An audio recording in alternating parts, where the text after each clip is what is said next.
გამარჯობა. მოგესალმებით ყველას, გამარჯობა. მინდა რომ გამოჩნდეს ანდრო ჭიჭინაძის ბანერი და ფოტო ახალი თეატრის შენობიდან. ჯერჯერობით ის არის.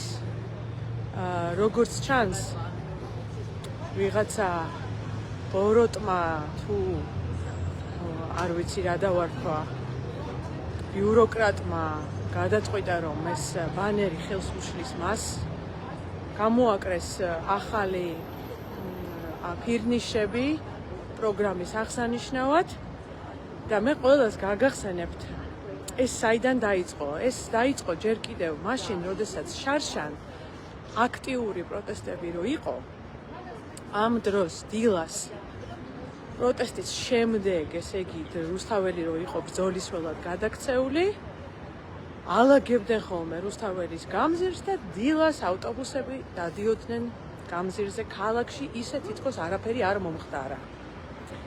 მეგობრებო, ამას ქვია მეხსიერების წაშლა. ამას მე ვამბობ როგორც ადამიანი, რომელიც იკვლევს მეხსიერების საკითხს. მეხსიერების წაშლა და მეხსიერებასთან დაკავშირებით ძალიან სერიოზული ბრძოლები არის სწორედ ასეთი რეჟიმების დროს. იმიტომ რომ სანამ არსებობს მეხსიერება ბოროტების და ძალადობის შესახებ, მანამ არსებობს პასუხისმგებლობის საკითხი, ვინც ის ჩაიდინა.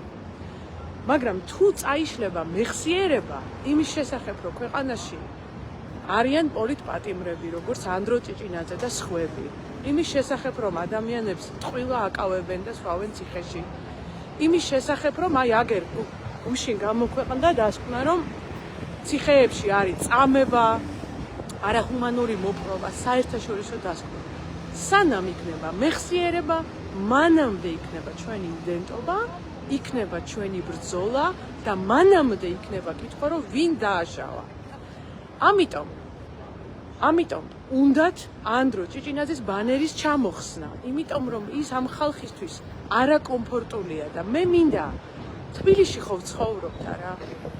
ციკა რუხაძის, ეგრეთ წოდებულ კულტურის მინისტრს დაუსვათ კითხვა, ვის უშლის ხელს ეს ბანერი? მას, აი გვერდზე ხართ მეზობლები, ხართ ნათესავები, ხართ კოლეგები. კითხეთ, ვის უშლის ხელს კონკრეტულად? ერთი ადამიანის სახელი და გვარი. მე ვიცი ამ ადამიანის სახელი და გვარი. ეს ადამიანი არის ბიძინა ივანიშვილი და ირაკლი კობახიძე, ვისაც ხელს უშლის ეს ბანერი.